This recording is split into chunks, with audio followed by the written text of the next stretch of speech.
আসসালামু আলাইকুম। আমি মাহমুদুল হাসান রানা খান মডেল স্কুলের পক্ষ থেকে আবারও দশম শ্রেণীর পদার্থবিজ্ঞান নিয়ে হাজির হয়েছি। আজকে আমরা আমাদের চতুর্থ অধ্যায় কাজ ক্ষমতা শক্তি অধ্যায়ের একটা সমস্যার সমাধান করব এবং এই অঙ্কটি আমাদের জন্য খুবই গুরুত্বপূর্ণ। দেখো, আমাদের এখানে একটা চিত্র আঁকা আছে। এ বি সি আমাদের তিনটা বিন্দু আছে। এ বি সি এ অবস্থানে আমাদের একটা বস্তু আছে এবং এই বস্তুটাকে এ অবস্থান থেকে ছেড়ে দেওয়া হলো এবং বস্তুটি পর্যায়ক্রমে বি এবং সর্বশেষে সি বিন্দুতে পড়বে এবং বলা আছে আমাদের বস্তুর ভর 5 কেজি। বস্তুর ভর 5 কেজি এবং আমাদের সম্পূর্ণ এ থেকে সি পর্যন্ত সম্পূর্ণ উচ্চতাটা এইচ সমান সমান 60 মিটার উচ্চতা। এ থেকে সি পর্যন্ত সম্পূর্ণ উচ্চতা 60 মিটার। তো আমাদের এখানে আরো একটা কথা বলা আছে, ওইসে কথাটা হয়েছে কি এ বি সমান সমান 1/4 এ সি। এ বি সমান সমান 1/4 এ সি। এ বি সমান বলছে 1/4 এ সি। তো দেখো এই 1/4 এ সি, এ থেকে সি কত মিটার? 60 মিটার। অর্থাৎ এ বি এর মান এ সি এর 1/4। তাহলে দেখো এই যে এখানে 60 হবে, নিচে হবে কত 4। 60 কে যদি আমরা 4 দিয়ে ভাগ করি তাহলে হবে 15 মিটার। অর্থাৎ এ বি অংশটুকু হয়েছে আমাদের 15 মিটার। এটাকে আমরা প্রকাশ করি H1, 15 মিটার। তো আমাদের সম্পূর্ণটা কত? 60 মিটার। এইটুকু কত? 15। তাহলে অবশিষ্ট অংশটা কত হবে? 60 মাইনাস 15, এটা হবে 45 মিটার।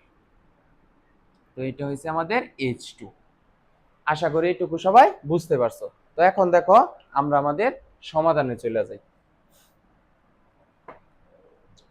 দেখো আমাদের বলছে কি ভূমি থেকে এ বিন্দুতে উঠাতে, ভূমি থেকে অর্থাৎ সি বিন্দু থেকে এ বিন্দুতে উঠাতে এই যে বস্তুর ভর 5 কেজি, 5 কেজির বস্তুর ভরের উঠাতে যদি 2 মিনিট সময় লাগে তবে কত ক্ষমতা প্রয়োগ করা হয়েছিল? কত ক্ষমতা প্রয়োগ করা হয়েছিল? আমাদের ক্ষমতাটা বের করতে বলছে। একটা 5 কেজি ভরের বস্তু সি থেকে এ পর্যন্ত অর্থাৎ 60 মিটার উপরে উঠাইতে কি পরিমাণ ক্ষমতা প্রয়োগ করতে হবে? তো আমরা এই যে ক্ষমতার সূত্র আমরা এটা জানি, ক্ষমতা P সমান সমান W/T। ক্ষমতা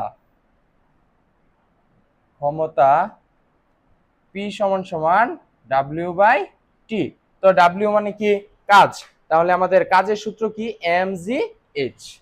আমাদের সূত্র হইছে mgh। এই W এর পরিবর্তে লিখবো আমরা mgh। নিচে কি হবে? T। তো তারপর কি কি দেওয়া আছে লেখো।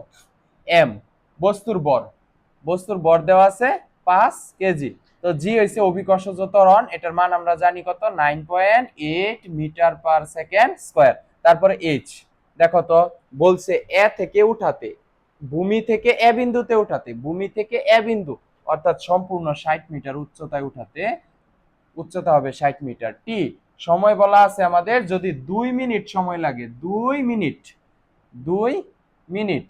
তো মিনিট দিয়ে আমরা অঙ্ক করতে পারবো না, আমরা জানি সময়ের একক হচ্ছে সেকেন্ড। তাহলে 1 মিনিটে আমরা জানি 60 সেকেন্ড। তাহলে 2 মিনিটে কত হবে? 2 গুণ 60, 120 সেকেন্ড। তো এখন শুধু আমরা ক্যালকুলেশন করব।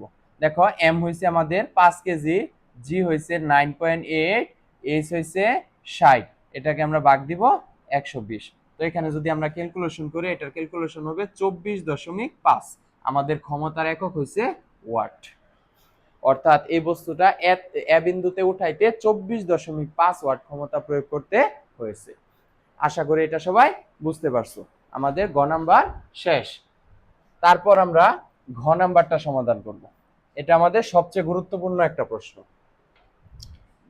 এ বি ও সি বিন্দু, এ বি সি আমাদের তিনটা বিন্দু আছে। বিন্দুতে শক্তির সংরক্ষণশীলতা, শক্তির সংরক্ষণশীলতা, শক্তির সংরক্ষণশীলতা কথাটির অর্থ কি? শক্তি সংরক্ষিত থাকবে, মোট শক্তির কোনো পরিবর্তন হবে না। শক্তির সংরক্ষণশীলতা নীতি অনুসৃত হয়েছিল কিনা গাণিতিকভাবে মূল্যায়ন করো। শক্তির সংরক্ষণশীলতা আমাদের এ বিন্দুতে যখন বস্তুটা আছে তখন তার মধ্যে গতি শক্তি আছে, বিভব শক্তি আছে। আবার ঠিক একইভাবে বি বিন্দুতে গতি শক্তি আছে, বিভব শক্তি আছে। ঠিক একইভাবে আমাদের এই সি বিন্দুতেও গতি শক্তি আছে, আবার বিভব শক্তি আছে। তো আমাদের এ বিন্দুর গতিশক্তি বিভব শক্তির যোগফল, বি বিন্দুতে গতিশক্তি বিভব শক্তির যোগফল, সি বিন্দুতে গতিশক্তি বিভব শক্তির যোগফল সমান থাকবে, তখনই আমরা বলতে পারবো শক্তির সংরক্ষণশীলতা, অর্থাৎ শক্তিটা একই রকম আসছে। তো প্রথমে দেখো এ বি এবং সি বিন্দু, প্রথমে হয়েছে আমাদের এ বিন্দু, সবার উপরের বিন্দু। প্রথমে লিখবা এ বিন্দুতে, এ বিন্দুতে প্রথমে আমরা লিখব গতি শক্তি, গতি শক্তি, গতি শক্তিটা আমরা প্রকাশ করি টি দিয়া। তাহলে যেহেতু আমাদের এ বিন্দু আছে, এখানে লিখবো আমরা এ। আমাদের এ বিন্দুতে বস্তুটা আছে, অর্থাৎ বস্তুটা সর্বোচ্চ উচ্চতায় আছে। তো এখনো বস্তুটা কিন্তু উপর থেকে ছাড়া হয় নাই, তাহলে বস্তুটা কি, তার কোনো গতি আছে? তাহলে তার গতি শক্তি হয়েছে 0 জুল। সবসময় মনে রাখবা, সর্বোচ্চ উচ্চতায় যখন বস্তুটা স্থির থাকবে, এখন বস্তুটা স্থির আছে, স্থির আছে তার মানে তার কোনো গতিশক্তি নাই, তাহলে তার গতিশক্তি হবে 0 জুল। যখন বস্তু সর্বোচ্চ উচ্চতায় থাকে তখন তার গতিশক্তি থাকে 0। আবার বস্তুটা যখন সর্বোচ্চ উচ্চতায় থাকে তখন তার বিভব শক্তির মানটা সবচেয়ে বেশি থাকে, বিভব শক্তিটা সবচেয়ে বেশি থাকবে। তো গতিশক্তি আমাদের 0, তাহলে তারপর আমরা বের করব বিভব শক্তি। বিভব শক্তি, বিভব শক্তি সূত্র আমরা জানি বি সমান কি এম জি এইচ। বিভব শক্তি কোন বিন্দুতে আমরা বের করতেছি? এ বিন্দু, এখানে আমরা এ দিব। তাহলে দেখো বিভব শক্তি, বিভব শক্তি, বিভব শক্তির উচ্চতাটা নিচে থেকে একেবারে উপর পর্যন্ত, নিচ থেকে একেবারে উপর পর্যন্ত সম্পূর্ণ উচ্চতাটা আমরা কি ধরছি? এইচ। তাহলে হবে সূত্র হয়েছে আমাদের এম জি এইচ, এই বিভব শক্তি বি সমান সমান এম জি এইচ। তাহলে দেখো এম কত? 5, আমাদের জি এর মান কত? 9.8, এইচ কত হবে আমাদের? 60। এম সমান 5 কেজি, আমাদের জি হয়েছে কত? 9.8 মিটার পার সেকেন্ড স্কয়ার, এবং এইচ হয়েছে কত মিটার? 60 মিটার। এখন যদি এখানে আমরা ক্যালকুলেশন করি তাহলে আমরা পাবো 2940 জুল। তাহলে আমাদের এ বিন্দুতে গতিশক্তি 0 জুল, বিভব শক্তি 2940 জুল। তাহলে তার মোট শক্তি কত হবে? মোট শক্তি, মোট শক্তি আমাদের এটা হয়েছিল কত? 0, আর এটা হয়েছে কত? 2940। তাহলে 0-র সাথে এটা যোগ করলে 2940 জুল হয়। আমাদের এ বিন্দুটা শেষ। এ বিন্দুতে আমরা দুইটা শক্তির যোগফল পাইছি 2940।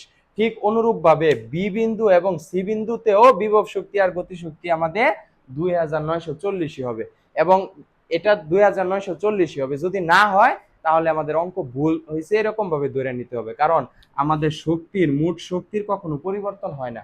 হয়তোবা একটা শক্তি একটু কম হবে, বেশি হবে, কিন্তু আমাদের সর্বমোট যোগফল করার পর আমাদের মোট শক্তিটা একই রকম থাকতে হবে। তো তারপর দেখো বি বিন্দুতে, বি বিন্দুতে প্রথমে গতি শক্তি, গতি শক্তি এইটি এখানে বি বিন্দুতে, তাহলে আমরা বি ব্যবহার করব। গতিশক্তি সূত্র আমরা কি জানি? হাফ এম বি স্কয়ার, গতিশক্তি হাফ এম বি স্কয়ার। তো তারপর আমাদের বি, বি মানে কি? বেগ। বলতো আমাদের গতির বেগের সূত্র কি? বি স্কয়ার সমান ইউ স্কয়ার প্লাস 2জি এইচ। তো বি স্কয়ার সমান ইউ, আমাদের বস্তুটার আদি বেগটা কত ছিল? 0, তাহলে এটা ইউটা হবে না, তাহলে 2জি এইচ। এখন গতিশক্তি, আমরা বস্তুটা এ অবস্থান থেকে ছাড়ছি এবং আস্তে আস্তে এটা এখন বি অবস্থানে আছে।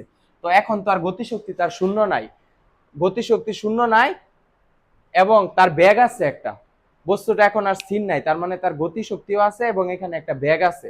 তাহলে গতিশক্তিটা আমরা অবশ্যই হিসাবটা করতে হবে আমাদের এ থেকে বি পর্যন্ত, এ থেকে বি পর্যন্ত, এ থেকে বি পর্যন্ত উচ্চতা আমরা কত ধরছি?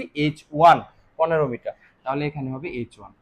সবসময় বিভব শক্তি নিচে থেকে উপরে ক্যালকুলেশন হবে এবং গতি শক্তি উপর থেকে নিচে ক্যালকুলেশন হবে পরন্ত বস্তুর ক্ষেত্রে। শুধুমাত্র পরন্ত বস্তুর ক্ষেত্রে গতি শক্তি উপর থেকে নিচে এবং বিভব শক্তি সবসময় নিচ থেকে উপরে। তো এটা হবে h1, তো এখানে আমরা h1 লিখব। তো এখন আমরা হাফ এম এম ই হবে আমাদের বি স্কয়ার, বি স্কয়ার সমান আমরা কি পাইছি? 2gh1, 2gh1। তো এখানে আমরা 2 টাকাটা দেই, তাহলে এখানে কি হবে? এম, এম আমাদের কত? 5, জি এর মান কত জানি আমরা? 9.8, এবং আমাদের h1, h1টা আমরা কত ধরছি? 15 মিটার। তাহলে এখানে হবে 15। এখন এখানে যদি আমরা ক্যালকুলেশন করি এটা হবে 735 জুল, 735 জুল। তো এটা আমাদের গতিশক্তি বের করা শেষ। তারপর আমরা বের করব বিভব শক্তি। বিভব শক্তি বি কোন বিন্দুতে? বি বিন্দুতে। তাহলে বি, আমরা বিভব শক্তির সূত্র কি জানি? mgh। তো বিভব শক্তি আমি আবারও বলছিলাম, বিভব শক্তি নিচ থেকে উপরে। তাহলে আমরা কোন বিন্দুর ক্যালকুলেশন করতেছি? বি বিন্দু। বি বিন্দু এখানে, তাহলে সি থেকে বি পর্যন্ত উচ্চতাটা কত? h2, 45 metre. তাহলে এখানে হবে h2। তাহলে দেখো এম এর মান কত? 5, জি কত? 9.8, এবং আমাদের h2টা কত? 45। তো এখানে যদি আমরা ক্যালকুলেশন করি, তোমরা ক্যালকুলেটরে ক্যালকুলেশন করবা 2205 জুল। তো এখানে আবার আমরা গতি শক্তিও পাইছি, বিভব শক্তিও পাইছি। তাহলে আবার লিখবো মোট শক্তি। মোট শক্তি এখানে হয়েছে কত? 735 যোগ 2205। তো এটা ক্যালকুলেশন করলে আমরা পাবো 2940 জুল। আমাদের এ বিন্দুতেও 2900 আসছে, 40 আসছে, বি বিন্দুতেও 2940 আসছে। ঠিক একইভাবে আমাদের সি বিন্দুটাও বের করতে হবে, এটাও 2940 আসবে। তো দেখো এই অংশটা আমি মুইসা দিই, এখানে আমি সি বিন্দু টাকা করি। সি বিন্দুতে প্রথমে ঠিক একইভাবে প্রথমে বের করব আমরা গতি শক্তি। গতি শক্তি টি সি বিন্দুতে, সি গতি শক্তি সূত্র আমরা কি জানি? Half m v square. ঠিক একইভাবে বি স্কয়ারের সূত্র কি? বি স্কয়ার সমান ইউ স্কয়ার প্লাস 2gh। তো বি স্কয়ার, আমাদের ইউটা কত? 0, আদিবেগ, তাহলে এটা বাদ। তাহলে এখানে হবে 2g। এখন দেখো এইচটা আমরা কি লিখবো? আমরা গতি শক্তি হিসাব করতেছি কোন বিন্দুতে? সি বিন্দুতে। আমি কি বলছিলাম? পরন্ত বস্তুর ক্ষেত্রে গতি শক্তি সর্বোচ্চ যেখান থেকে বস্তুটা পড়তেছে সেইখান থেকে শুরু হবে। তাহলে আমরা বি থেকে সিতে আসছি, কিন্তু বি থেকে সি পর্যন্ত উচ্চতা নেওয়া যাবে না। আমাদের অঙ্কটা শুরু হয়েছে কোন বিন্দু থেকে? এ বিন্দু থেকে। তাহলে এ থেকে সি পর্যন্ত সম্পূর্ণটা কত? 60 মিটার। এটারে আমরা এইচ দিছি, তাহলে এখানে এইচই হবে। তো এখন দেখো হাফ এম এর জায়গায় এম হবে, বি স্কয়ার সমান আমরা কি পাইছি? 2gh। এখানে আমরা 2টা কাইটা দেই। এখন আমরা মান বসাই। এম কত? 5 কেজি। আমাদের জি এর মান কত? 9.8। এইচ কত? 60। এখানে যদি ক্যালকুলেশন করি হবে 2940 জুল। এটা হচ্ছে গতি শক্তি। তারপর বিভব শক্তি। বিভব শক্তি আমি বলছিলাম কি, একটা বস্তুকে যতটা উচ্চতায় নিয়ে যাওয়া হবে তার মধ্যে বিভব শক্তি তত বৃদ্ধি পাবে। এখন আমাদের বস্তুটা সি বিন্দুতে আছে, বস্তুটা এ বিন্দু থেকে ছাড়া হয়েছে, এখন এটা সি বিন্দুতে আছে। তো যখন সি বিন্দুতে আছে অর্থাৎ ভূমিতে আছে, তার কি কোনো উচ্চতা আছে? তার কোনো উচ্চতা নাই। তার কোনো উচ্চতা নাই, তাহলে বিভব শক্তির সূত্র আমরা জানি কি? mgh। তো যেহেতু এখানে কোনো h এর কোনো মান নাই, শূন্য, তাহলে mg যত বড় সংখ্যাই হোক এটা ক্যালকুলেশন করলে শূন্য হয়ে যাবে। তাহলে আমরা এটাকেও সরাসরি লিখব সি বিন্দুতে বিভব শক্তি হয়েছে 0 জুল। তাহলে এখানেও লিখবো আমরা মোট শক্তি আমাদের কত আসে? মোট শক্তি 2940 যোগ 0। এটাকে ক্যালকুলেশন করলে আসবে 2940 জুল। আমরা পাইছি বি বিন্দুতেও পাইছি, সি বিন্দুতেও পাইছি, আগে আমরা এ বিন্দুতেও পাইছি 2940 জুল। তাহলে আমরা অঙ্ক থেকে কি শিখতে পারলাম? যখন আমাদের বস্তুটা সর্বোচ্চ উচ্চতায় থাকবে তখন তার গতিশক্তি 0, যখন বস্তুটা ভূমিতে থাকবে তখন তার বিভব শক্তিটা 0। এটা আমরা মনে রাখবো। আশা করি সবাই বুঝতে পারছো। সবাইকে ধন্যবাদ।